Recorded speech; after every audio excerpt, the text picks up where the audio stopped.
Hello and welcome. I'm Patrick Clore, Head of Customer Smarts with Give Smart by Community Brands, and we are thrilled to have each of you here joining us today. Today, we are excited to present episode 16 in our Outside the Room Fundraising Success Series, where our sole hope is to inspire each other to continue innovating and expanding our toolkits by examining those who have done it so well up to now.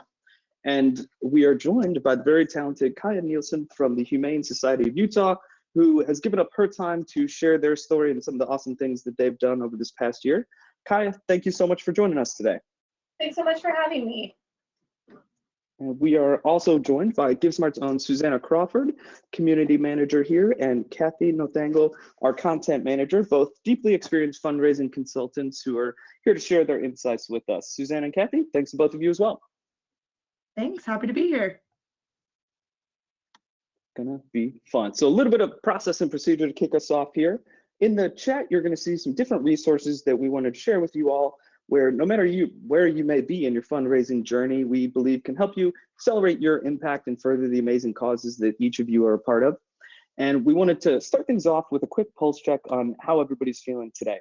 And we have a new poll question that we're curious to see, and it is, as it pertains to 2021 and your fundraising, are you and your organization sticking with what you've always done and how you've always done it, expanding fundraising with new campaigns that have already been ironed out, exploring new giving opportunities, but still looking for some new ideas, or head spinning, feeling uncertain on what direction you are taking? And while folks are weighing in on this poll, Kaya, at a high level, could you share a little bit about the mission of Humane Society of Utah and some of the different programs that you and your team work on?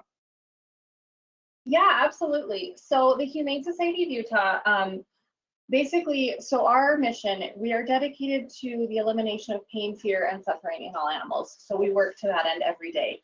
Our goal is to keep pets and people together, bring them together, and help move each animal to their most appropriate outcome as quickly as possible. We are very fortunate to be able to save thousands of animals each year through adoption, pet retention, partnering with other organizations to transfer animals in. And it's just a joy every single day. That is amazing, and I know between Susanna, Kathy, and I, we have a lot of animal friends, so we animal owners rather. So I think we are all excited to show some of the things you guys are doing. So I think we are just about done with folks weighing in here on the poll, and then as we get it populated here in a second, Susanna, I know you spend a lot of time in your role talking to customers and doing things. So I'm curious, as we look at here the results, kind of what sticks out to you, or does this come as a surprise or anything like that?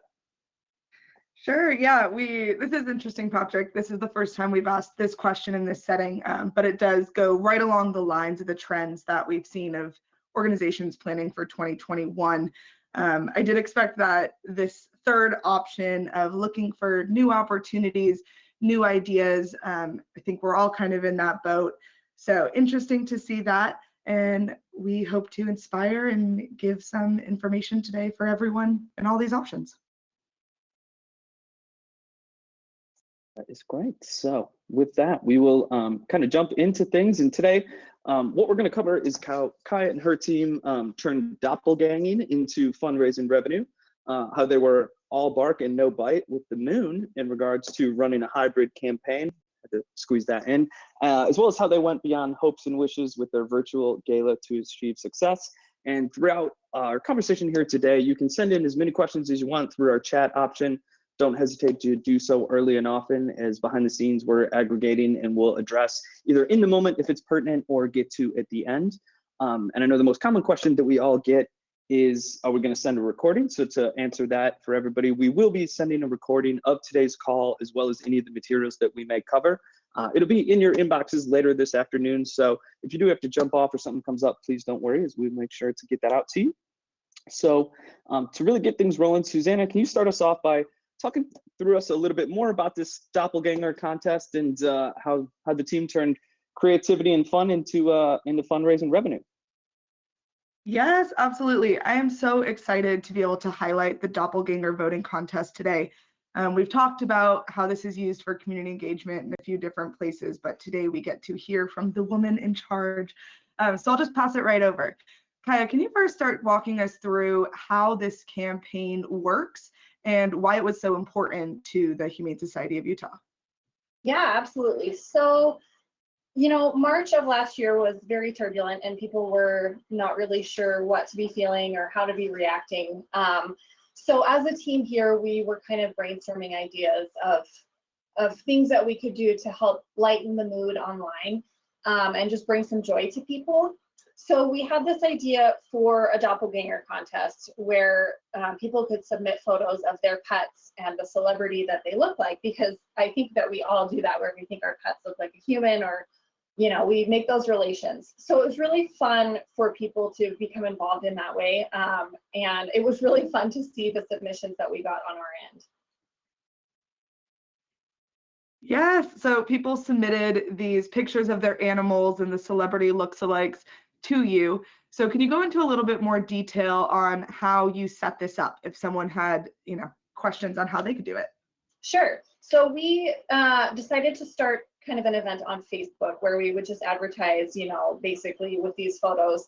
If your pet looks like a celebrity, we'd love to see it, kind of thing. So we did it where we did a $10 donation amount to enter. So they would just go to our website and donate, and then they could send a photo of their pet with the corresponding celebrity to our email, and we would get all that put on GiftSmart. And then we had, you know, the dates for voting and everything online. People had 2 weeks to vote, so they had plenty of opportunities to share it with their friends and all that.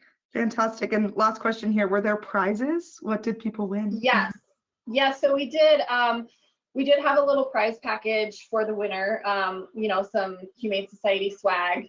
And it was really funny because right at the end of our contest, kind of like hours before the end, I had one of our guests that was participating emailing me, and she was like, I'm not winning. And I was like, yeah, you're very close, but it doesn't close for a few hours. And then hundreds of dollars came in, like from her family members, because she sent it all out to them, and they were all doing, you know, $25 and $50 donations to get her pet to win. And she won, and it was great to see that right at the end, kind of a nail biter. And then I had reached out to her and just said, congratulations, let me know when you want to come pick up your prize. And she was like, oh, don't worry about it. You know, we were so happy to participate and raise money for you guys. Thank you. And she passed on it. So it was just really interesting to see how all that played out. What a good story. And I love the fundraising behind it. I mean, you're seeing here, there are the 16 items that you guys put up, and you had them voting for $1. So can you talk a little bit about the strategy behind that? And, you know, if you were going to do voting, would you keep it at $1 because it, you know, raised you the money and it raised you that community engagement? Yeah, absolutely. So the reason we did a $10 donation to start is that we wanted to make sure people were, you know, serious about this, and we got follow-up right away, and it worked very well. It's a low starting point for an entry fee, so it was great. But then the dollar for voting, I mean, $1 is nothing to most people. So it's very easy to go, oh, I'll just vote for, you know, 5 votes, whatever, and then check back later and go, well, they're not winning, so I'll just do another 5 or whatever. And when you send it out to your friends and family, it's easy for them to go, oh, $25 or whatever. And it's 25 votes and you don't really think about it too much. So $1 is a really effective voting point. I think it was for us anyway. Fantastic. So we just love this campaign. And would you, thinking of 2021, can you talk a little bit about how you kind of plan to incorporate some of these lessons with you? And are you planning something like this? What's that outlook? Yeah, so we definitely talked about last year wanting to do it again. We're still kind of in the planning stages for all that for 2021, but I think we definitely like to do it again. This year we'll use the champions function for it. It'll be a little bit easier to organize it on our end, but that wasn't available at the time, so this works great. But yes, I think we'll definitely be doing this again. Awesome. Yeah, we'll get into champions here as well as we go on. That was awesome, and we're excited. You know, we'll let everybody know when it happens. My personal vote on this page would go to Lizzie Crane. That's neither here nor there. And but that's very actually cool stuff. one. All right. Yeah. I need the validation. We're off to a good start. This is great. And you know, as we transition and you know, talk about that dog, and now we'll bark a little bit and talk about the Bark at the Moon, a socially distant event with food, drinks, fun, and fresh air for dogs and the humans. You know, I think it's one of the things we heard, and I'm guessing that, Kai, this wasn't your guys' plan. So, you know, Susanna, can two of you talk us through a little bit about this, how it came to be, and all that good stuff for folks? Sure, absolutely. And we see we have some questions coming in on voting, and we'll definitely get back to that. So jumping in here, a socially distant event. This is one of the first ones we've talked about this on OTR. So I'm super excited, Kaya, for you to share and to get in. Can you just tell us about what this event is, how it worked, and how you kind of had to adjust this year, or last year, I guess, compared to the year before? Yeah, so last year was our third Bark at the Moon event. The previous 2 years we had done it off-site at different locations, and we were really fortunate to partner with those organizations. However, this year we decided, or last year, excuse me, we wanted to keep it a bit smaller. We wanted everybody to feel safe. We didn't want to put any of our employees at risk, but we felt that we could do it safely outdoors. So we actually held it on our grounds at the Humane Society. We were very fortunate to be able to do it on a Sunday where our clinic wasn't open, so we could kind of close everything down and just notify people before that it was, you know, closed for a private event. And we actually did slotted check-in time, so you had a 90-minute window, and that helped a lot with crowd control. And I felt like we did it very well and very safe. Yes, it's great that you guys were able to, you know, make it work and had good results from that. And speaking of that, making it safe, right? Let's talk a little bit about the communication behind it. What rules did you set up? How did you guys, you know, work with the liability? Can you talk to us about what we're seeing on this slide? Yeah, absolutely. So I'm big on over communicating, where if we have the information, we put it on our social media, we email it out to our guests, we send texts, basically any form of communication that we can get the information out, that's what we do. So we've always had dog rules for the event in the past, where we don't allow, you know, prong collars or choke collars or anything that is going to harm the animal. So our guests were fairly used to seeing that. This year, or excuse me, in 2020, obviously we were very concerned about safety of humans. So we made it very clear that nobody was to be allowed in the event without a face covering.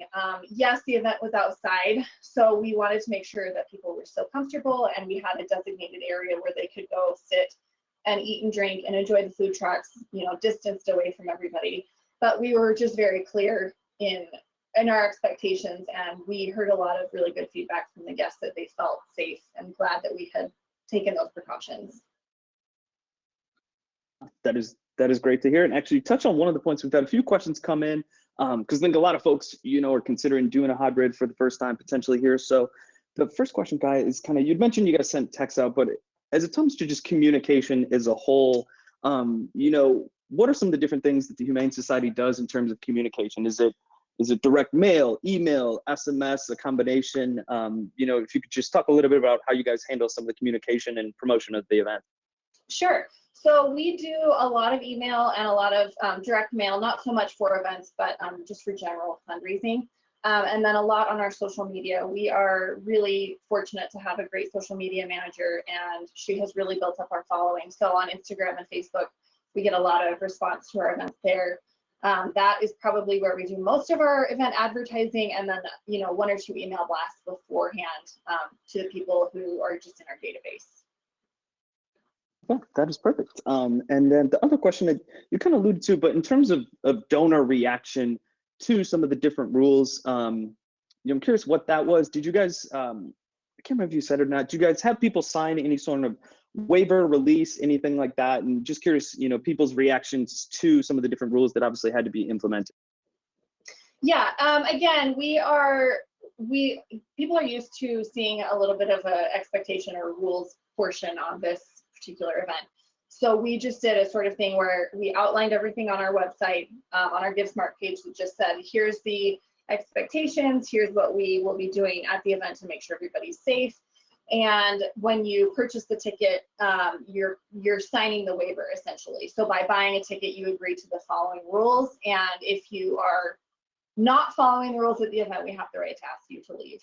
So it was very clear to people that when they purchase the ticket that they will follow those expectations. No, that's great. I think over communication in any facet of life is a good thing, and it's good to hear that, you know, people responded to it well. So I know you and Susanna kind of mentioned it, so Susan, I'll talk it back to you to talk a little bit more kind of about the champions in specific, you know, how it relates to Bark. Sure.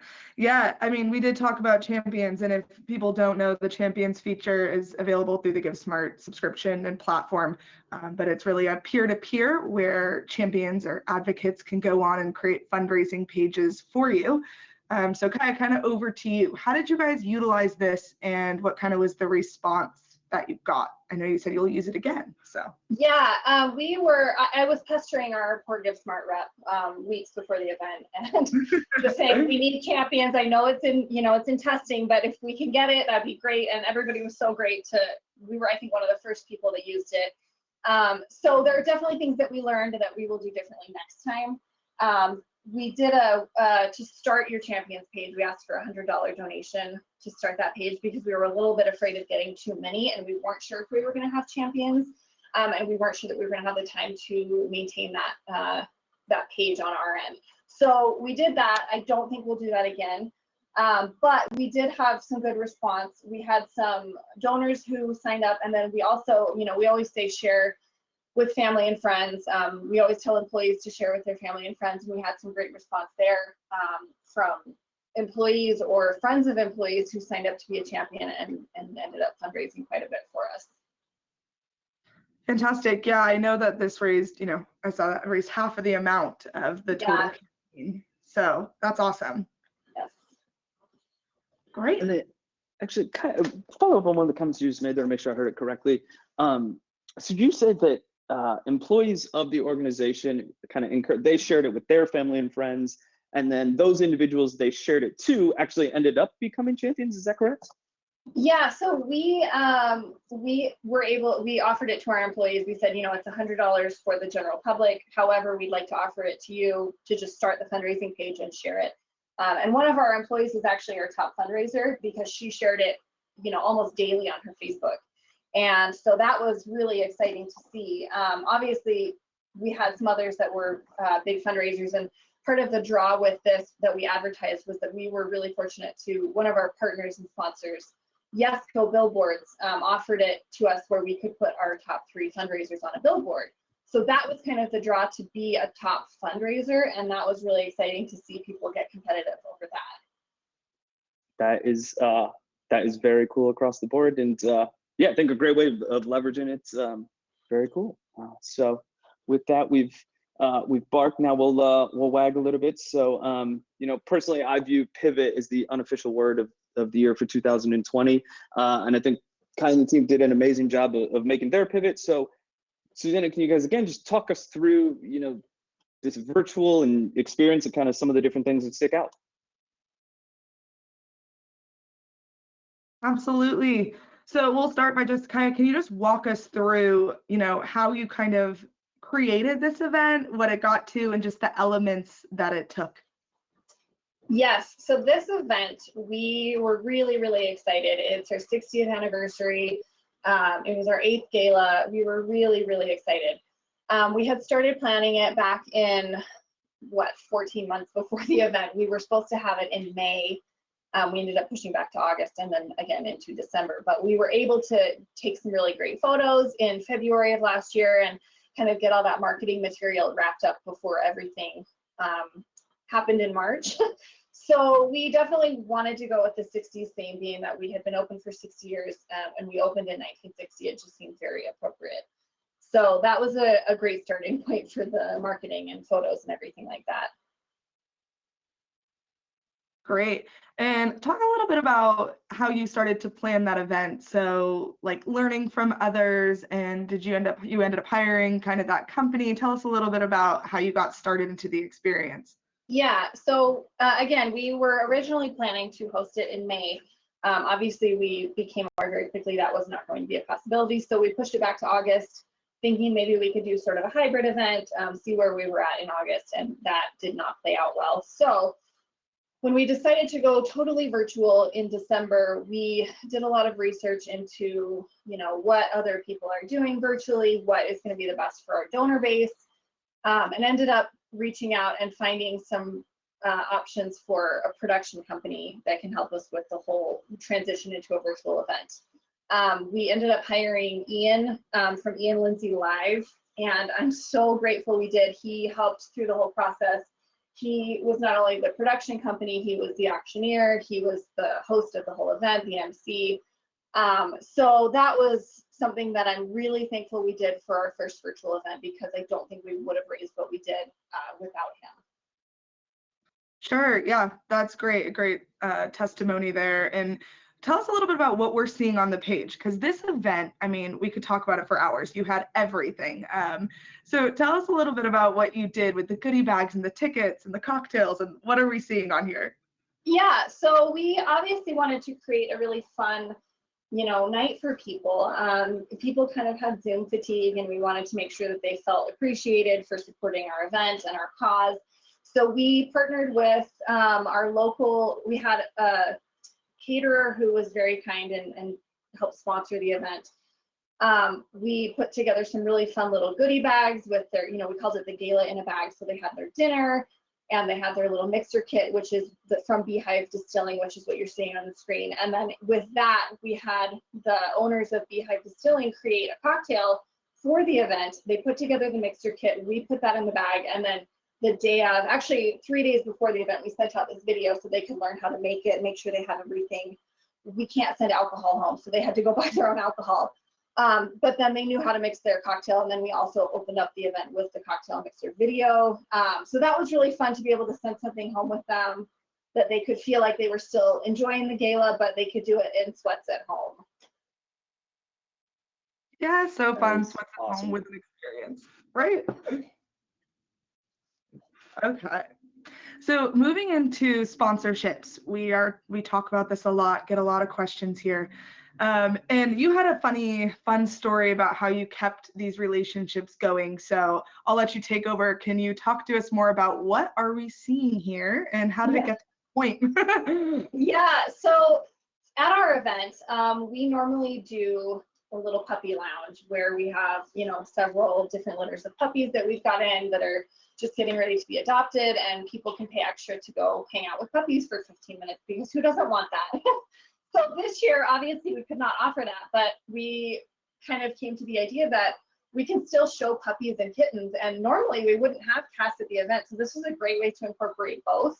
So we did a little GoPro footage where we were right in there with the kittens and the puppies, and it was so fun and engaging to see people's reaction to this, where, I mean, who doesn't want to watch videos of cats on the internet, that's what it's for. So it was really fun to be able to offer that to people. And our corporate giving manager is just phenomenal. She is so good at stewarding these with relationships with the sponsors. So when we pivoted to virtual, we were a little bit unsure of how to offer those same sponsorship opportunities, or to kind of rebrand the sponsorships that had already been given. So this was a great way where we'd normally have a puppy lounge sponsor, now we have the kitty camp sponsor, or we'd have a champagne sponsor, now we have the puppy video sponsor, or whatever. So she was really great at just communicating with them, over communicating again, and seeing what they were interested in and what we could offer them virtually, and get their logo out there as much as possible. Yeah, I think this is a great lesson, as you just said, on keeping those relationships, having those one-on-ones, and being able to innovate and kind of find other ways. And were you able to, just curious, able to use these videos in any other way, or did they? I'm quite sure that we will for online content later. We haven't yet, but I'm sure that we will, because it's amazing. Yes, that's the great thing about videos, is that you can reuse them in all different ways. Yes. That is good. And kind of question that came in, because I think, as it pertains to whether it is, virtual, hybrid, we have a lot of people talking about how to navigate the sponsorship kind of angle of things. So I'm curious, I know it's only been a few weeks, have you guys gotten any feedback from sponsors, on kind of how they felt from their perspective things went, and, if they kind of got the recognition or kind of promotion that they expect, maybe if in person? Yeah, I haven't heard from everybody, but what we have heard has been positive. Again, making sure that you're communicating with them through the whole process, and making sure that they're comfortable with, making sure they're getting the exposure that they want. We want to steward those relationships and keep them positive, and hopefully use them in the future. So we were very open with them the whole time, and made sure that they were comfortable, and most of them were able to attend the event virtually and just had great things to say. Awesome. That is great to hear. Yes, it is an live auction. Okay, here it is for you guys who want the live auction information. Kaya, can you walk us through the nitty gritty? How did you do a live auction virtually? And what are we seeing on this screen with the display? Yeah, so this is another one where I'm so grateful that we hired Ian and his team. Normally we would spend the money to hire an auctioneer, to have in-house at the live event. And so we felt that this was appropriate to hire someone for a virtual event that had that energy. And he was great. His team actually helped create all the visuals for, this live auction number 6. That was something that they've done. They kind of went with the 60s theme throughout.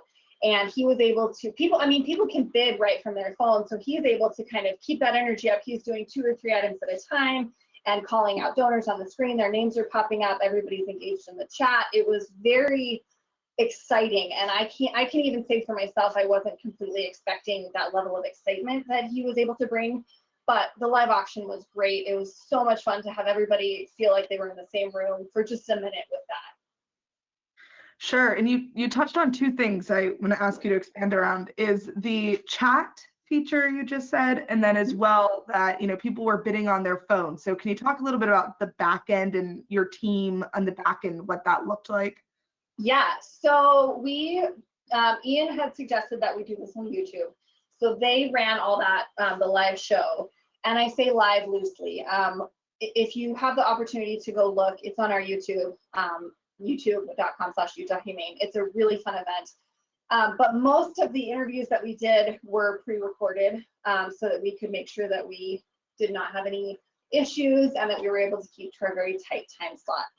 But he did do the live auction portion live, which from GiveSmart on your phone, you can bid directly as much or as little as you want on your phone, so that he's able to see that live. And then on the back end, myself and several of our team members, as well as Ian and his team, were on a phone call making sure that nobody was getting missed in the chat on YouTube and that we were all engaging everybody. And it was just, it was very seamless. I was quite shocked, actually.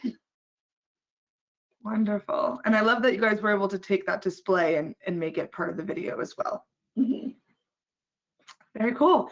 So we'll jump into donations. Again, people are always asking, how do you do a virtual paddle raise?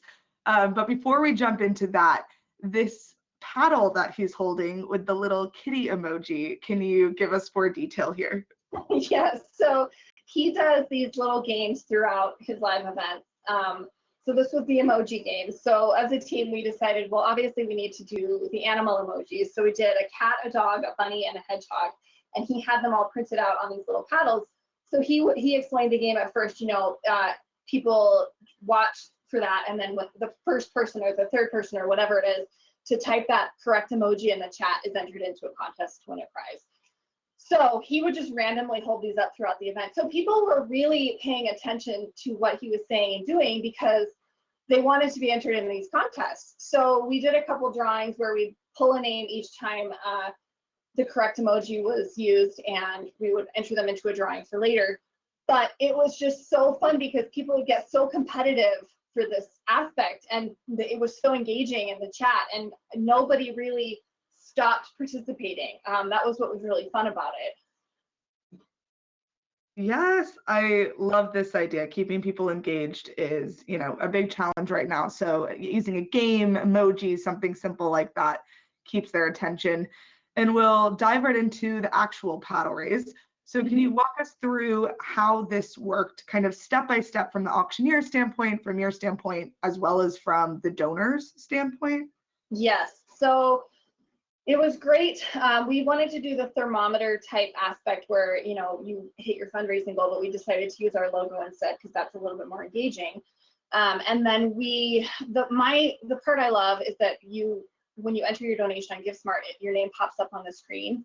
So it's very quick and he's easily able to call out, oh my gosh, thank you so-and-so for your $200 donation. And we were very fortunate.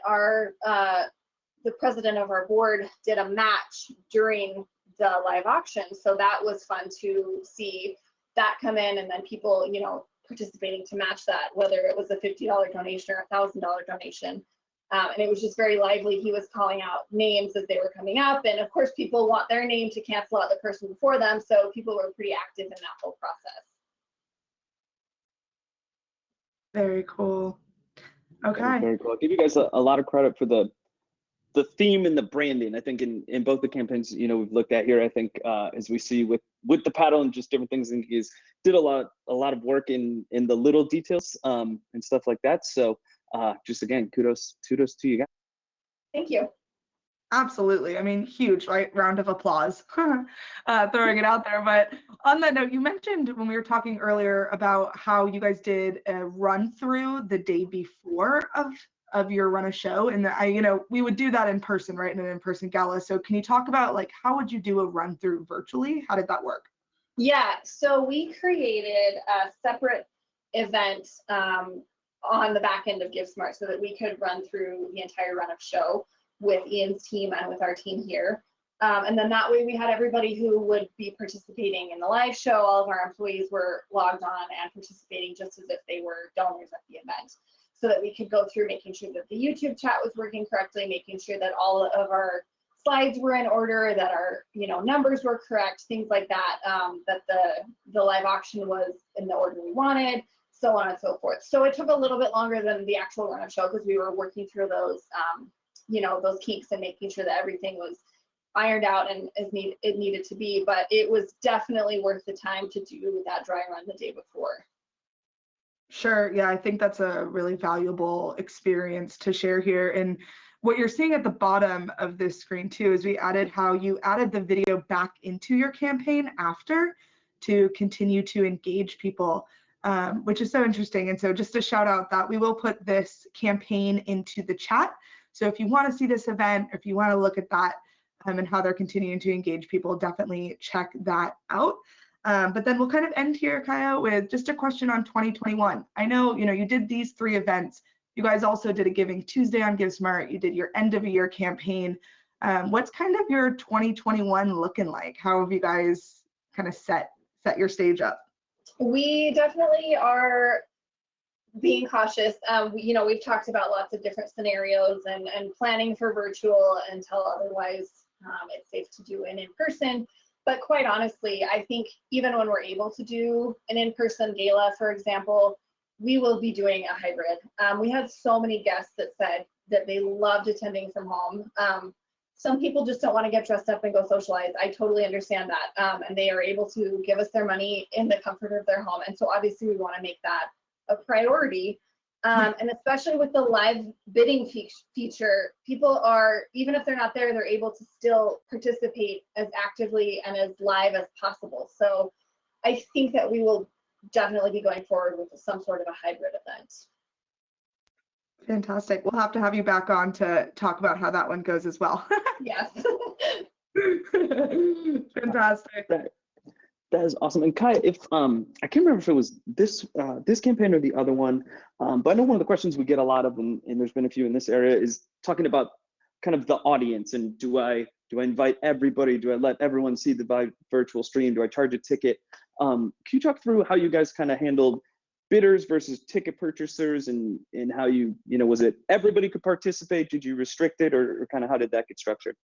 Yeah, we only sent the link to people. Well, originally we had talked about only sending it to ticket holders. Obviously, we had a $250 ticket price, so we want to make that very exclusive. And we're very grateful to those ticket holders, so we want to show them that appreciation. However, we did open the silent auction 10 days before the event, which we haven't done in the past. It's usually only a couple days before.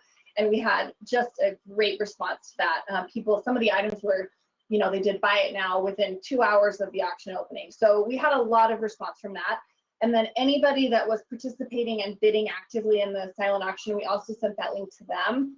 At the last minute, we decided to do that. And I'm really grateful we did because quite a few of them were bidding against or bidding up, some of the live items that they wouldn't have necessarily done otherwise. Oh, that is great to hear, and it's just great to hear. I mean, similar to all the other comments, you guys tried some different things and it worked out, and you're going to take those lessons going forward. So we'll give Kai and Susanna a chance to stretch your guys' leg, catch your breath. I'm going to toss it over to Kathy in a second here, but wanted to introduce her first. Kathy has recently joined our marketing team here at GiveSmart as our content manager and brings with her an extensive background working in the nonprofit space. And we're thrilled to have her here. And I think as we're going to talk about, help us work through taking these data points and some of these intriguing things that we see and really turn them into actionable insights for all of you listening. So Kathy, over to you to kind of go over some of this stuff for folks here. Perfect. Thank you so much, Patrick. Well, and I'm happy to be here too. So this slide is really looking at the number of campaigns that we saw happen at GiveSmart. You can obviously see over the past few years, but what's notable is there are more campaigns happening in 2020 than there were the previous years.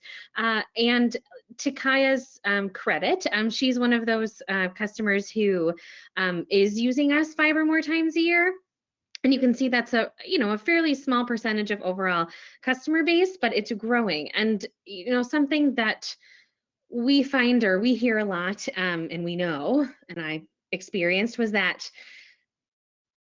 a barrier to being able to be creative or to try these new things like a Doppelganger contest or another voting contest, or how do we integrate peer-to-peer fundraising in a distinguished event, that there's limits because of operational costs or startup or learning a new system, and there just isn't the bandwidth to do it. And we certainly know that operation costs are being looked at really closely. What's great is everything that Kaya did is included in her GiveSmart subscription. So all customers have the ability to try out some of these things with no introductory cost, which is just something that's really important. And it comes as no surprise.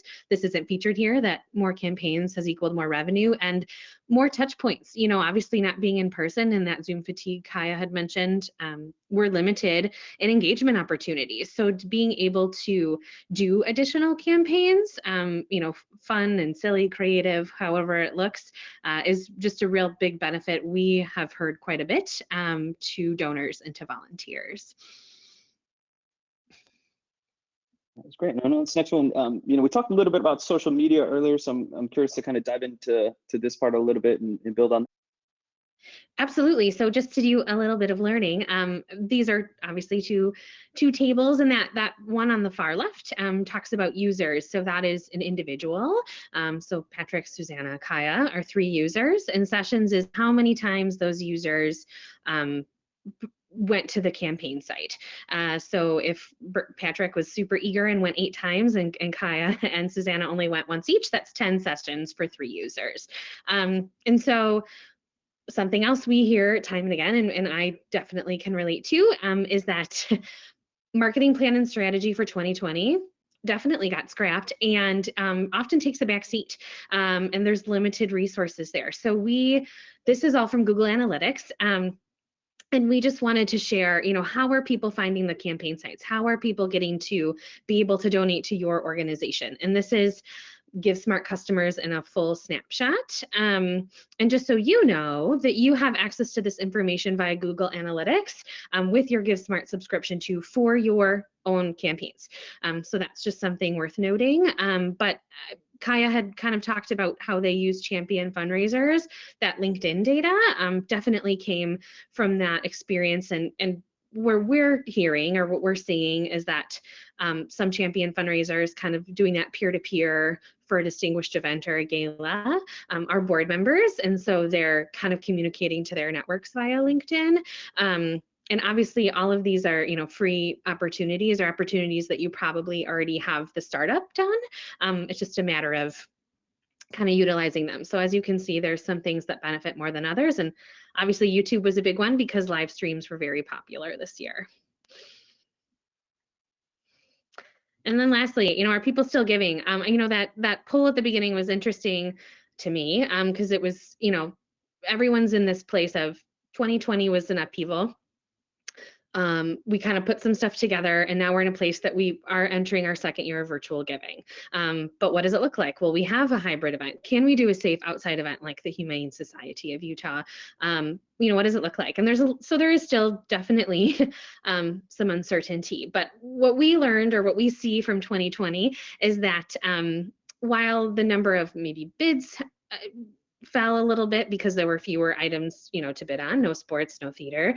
The number of bidding, donating users who placed bids and who donated increased, and the percentage of your audience, the percentage of your users who donated or bidded increased too. So the answer is absolutely, people are still giving. And what we've heard, and hopefully what the Humane Society of Utah conversation with Kaya today demonstrated, is that doing these creative things, doing multiple campaigns will springboard and set a really great foundation to springboard off of for 2021 for whatever it looks like.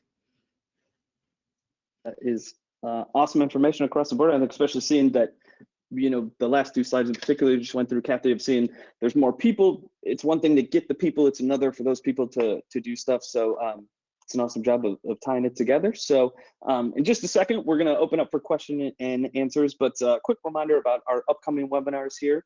In 2 weeks' time, we will have our next Outside the Room episode with Becca Butcher and Madison Cotman from the Oxford Kids Foundation, talking about some of the truly innovative and creative things that they've been doing. And then towards the end of the month, we will be having our monthly webinar talking about debunking the myths of virtual fundraising. And I think we've heard some great ideas here today and excited to go into more in depth. And as a reminder, similar to today's call, if you register, you'll be able to receive a recording. So always good, just get yourself on the list so you don't mix out. And with that, I will do my best auctioneer and channel Ian, as we say, to run through everything. So please do keep sending in your questions. We're going to get to as many as we can, but anything we don't get a chance to cover, our team will follow up with everybody as we wrap up. And kind of the first question I have is for you. So talking about marketing tools, I know we talked about social, is what marketing tools are you and the team using through social media to go beyond your traditional donor base for fundraising? I know you guys mentioned employees, kind of word of mouth, but could you just talk through, I guess, some of the different things you guys are doing to maybe go beyond your traditional contact list? Sure, and I definitely can't speak to that quite in depth because we do have somebody else that manages all of our social media platforms. But definitely this year we branched out a little bit. We started posting more on LinkedIn, exploring some of those other options, doing lots of fun emails that are going to stand out in the inbox a little bit more. Things with puppies and kittens attached, because who doesn't want to see that? And again, just sharing, making sure that you're telling all your friends about it. You never know who they could share it with, that they could know that can help you get a great auction item, or can help get your event out to a totally new crowd. So just making sure that you're sharing it actively and telling, not to the point where you're annoying people, but just sharing it on all different platforms. That is a great comment. I think similar to the data we saw. I think people come from a lot of different places, so putting the message out, and hoping for the best is a good one. And then Suzanne, I know you've talked to a lot of people, so I'm going to direct this to you first, and then Kai, if you had anything you'd add on. But what kind of time, Suzanne, are people saying that they spend to a virtual or a socially distanced hybrid event of this nature? Is the planning cycle and duration about the same as in person, or does it seem to vary? Yeah, that's a great question. From talking to people, it seems that socially distant events are coming more and more. I think we've seen it kind of first start with golf events, and now we're getting into things like Bark at the Moon and such. I would say that, just like you would plan an in-person event, it has more of that timeline. However, incorporating things like what Kaya did with the waiver, or extra, check-in stations, or different things you have to think through at the gala or at the event, are, take that extra time, as well as that over communication might be even more and extend out. I think we saw some data last year that towards the end of the year, we were looking at it and people were actually planning, whereas it usually is about 6 weeks out, they start sending invitations. It was almost about 3 months out invitations were, and ticketing was starting from the campaign time, if that helps anyone. That is extremely helpful. And kind of the next question, I think you had mentioned this, but we'll ask again just to be sure. What was the cost of the tickets for the event that you guys had? So it was $250. We had raised the price from previous years, again, before everything happened. We had switched our venue. We were hoping to do a much more exclusive, intimate type event. So we had raised our ticket price, and we had offered a reception ticket as well for $100, where guests could come in for the reception, have drinks and appetizers, you know, bid on the silent auction, and then when dinner starts, they go home and everybody else comes and is seated for dinner. However, we did not do that because it was not in person, so we only had a couple reception tickets that had sold at that point, so we just took them offline and had contacted those guests, and they just chose to do that price as a donation instead. Okay, that is awesome. No, great to hear. And kind of the next question is, I'm not going to ask you to disclose financials and the exact numbers because obviously that's, you know, internal information. But, you know, as you looked at kind of, especially I think the hybrid and the virtual campaign, when you factor in the revenue, the expenses, and kind of the expense ratio and the net for it, did it match up with your guys' expectations of what you thought was going to be, or kind of was it varied from what the team expected? No, it was about what we expected. The cost of doing a virtual event is lower, and you're able to reach, you know, quite a bit more people.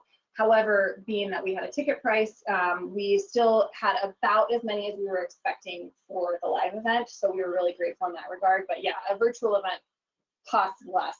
So our expenses were definitely down this year.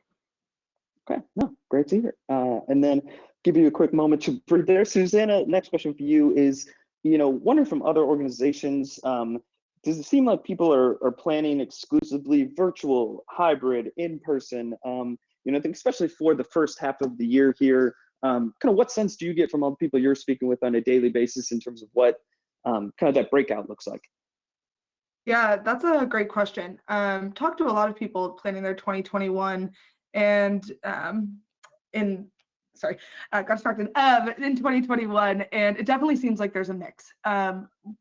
Beyond previous years, you know, people kind of had the frame of a gala or an in-person gala, and then maybe doing two other types of campaigns, but we're really seeing creativity and innovation, and we're seeing that, yeah, they're probably going to do a gala that could definitely look hybrid, especially later towards the year. I'm hearing a lot of hybrid talk, but earlier in the year, setting a cadence and setting a plan to do some sort of creative event, whether that's a voting campaign or an online store or something. You know, I've seen some really creative stuff lately. But on that note too, I'm the community manager here, and if you go to givesmart.com/community, we are sending out different peer examples and really honing in on being able to maximize and get the most of your subscription and being able to look at those creative events. So join us there as well. Quick little plug to learn more about that and see the data as we continuously put it out. That was great. And then kind of final question. So talking about virtual gala, I know one of the things we looked at earlier was, excuse me, the kind of gala in a bag. So how did the guests get their kind of gala in a bag gift bags? Did you guys mail them, distribute them? Kind of how did that process work? Yeah, so we had all of our bags printed up. We did some really cute metallic reusable totes. We took those to our caterer a few weeks before the event. They filled them all with the meals and then brought them back to us. We were really fortunate that it was a beautiful day. We set them up outside. It was very cool outside, so we were able to keep the food out there. And then we put the additional items in, you know, the commemorative glass, the mixer kit, all the handouts from our sponsors, things like that. And we had them staged outside. And then we had a pickup window of 2 hours. So our guests could come and just park right in front. We would load the meals up for them and they wouldn't have to get out of their car. It was completely contactless. All of our our sponsors, we delivered their meals to them and then either to them or they were able to distribute them as they, you know, their employees could come pick up from their location. So that was really fun too, to be able to go have people talk to the sponsors and just thank them again for everything that we did for us. That is, yeah, no, that is awesome in every kind of way right there. I think very, very interesting. I think especially what you mentioned of the sponsors engagement and stuff. And then actually quick follow-up question somebody had asked, it looks like multiple people, is, was there a food cost or was it a trade? Can you talk about that part of it? Yeah, this was actually our first year working with this particular caterer, and they were fabulous in, you know, changing numbers with us, changing dates. They were just very fluid with all of our changes that we were asking for. And they actually ended up doing a sponsorship for us, as well as a little bit of a discount with all the CARES funds that they had received for being a local business. So they gave us a pretty good discount, and we did put their logo next to ours on the bag that was given to guests. Okay, very cool. That is great to hear. And so looking at the clock, time flew by, as it tends to do when you're talking about interesting things. So a quick final note that at the end of this call, all of you listening will see a survey, and if you could please take a quick moment to fill it out and give us your feedback. We go through it each and every week to make sure that we shape the content to be the most impactful for you. So if you could please take a second to fill that out. Kaya, truly, thank you so much, for sharing your story, and kudos again to you and the entire team at the Humane Society of Utah. I think you guys did some awesome stuff and a lot of great advice and insights for people to try in their own journeys as they look at 2021 and beyond here. Yeah, thank you again so much for inviting me to talk about it. It was a lot of fun. Absolutely. And Kathy, Susanna, thanks again to both of you for giving us your insights and advice, and I think a lot of great recommendations as well. This was awesome. Thanks so much, guys. Thanks for having me. Absolutely. And